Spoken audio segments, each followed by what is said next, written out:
Okay, so here's some ideas for how to interview better. So now that you have widened your net and you have pulled in more applicants, we need to be able to vet them more successfully.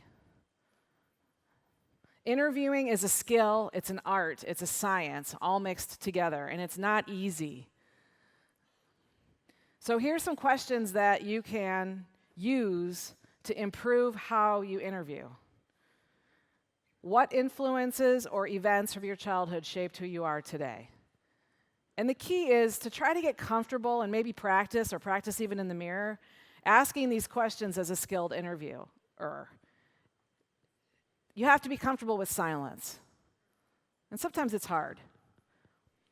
So try not to fill up the room with talk, because you really want to break down the layers of who this candidate is and really understand them on the inside. And sometimes there's some uncomfortable silence there as you interview. Tell me 2 or 3 things of which you are most proud in your life. It can be anything. But you're looking for some accomplishment. What are they proud of? What have they accomplished? They should be able to come up with a couple things. Okay? Tell me about a time when the odds were stacked against you, but you overcame them and succeeded. Awesome question. Describe a situation when you were part of a team and faced a challenge. How did the team overcome the challenge, and what was your role? And maybe a time that things didn't go so well. You're looking for some vulnerability and some authenticity there. Are they willing to share and let those barriers down with you? And what was your favorite book as a child? What's your favorite children's book? Those are really important questions to me, because I'm a reader and I want people who are sharpening their saw on my team.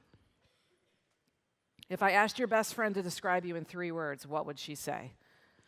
We asked that question on every interview, and I asked it to Annie, and she said, integrity is what one of my friends how they would describe me. That's one of my 3 words, she said, a person of integrity.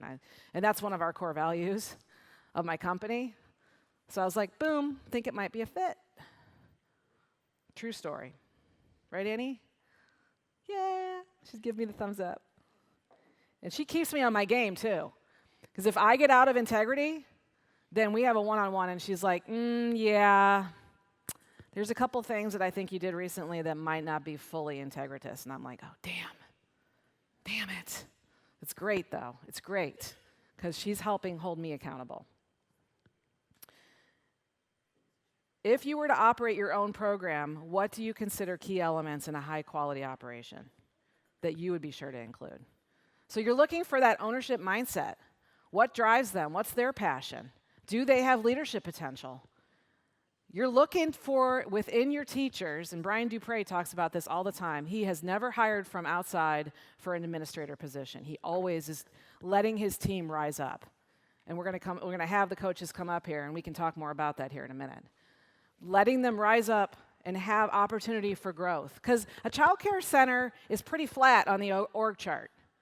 You know, it's got assistant teacher, lead teacher, assistant director, director, owner. Is traditional of what it looks like. Not a lot of levels.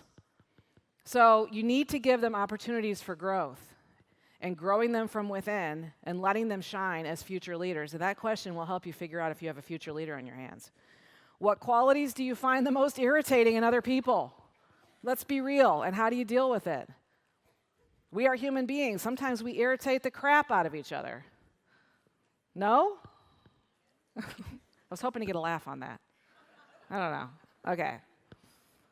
So, how many of you guys are doing classroom audition? Raise them up. Awesome. About half of you.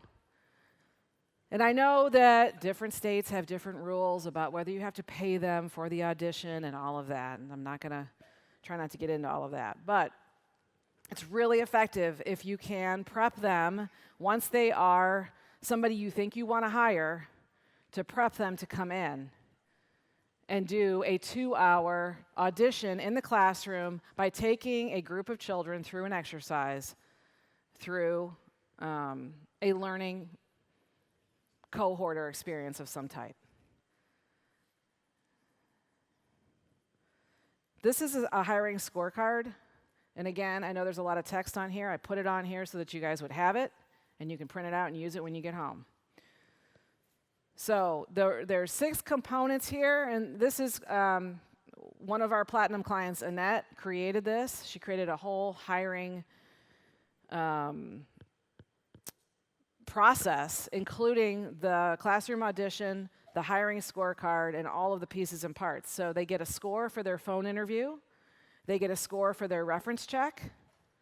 They get a score for they have them write a letter to parents and see how they do at writing a letter to parents about a certain topic or situation or a communication topic.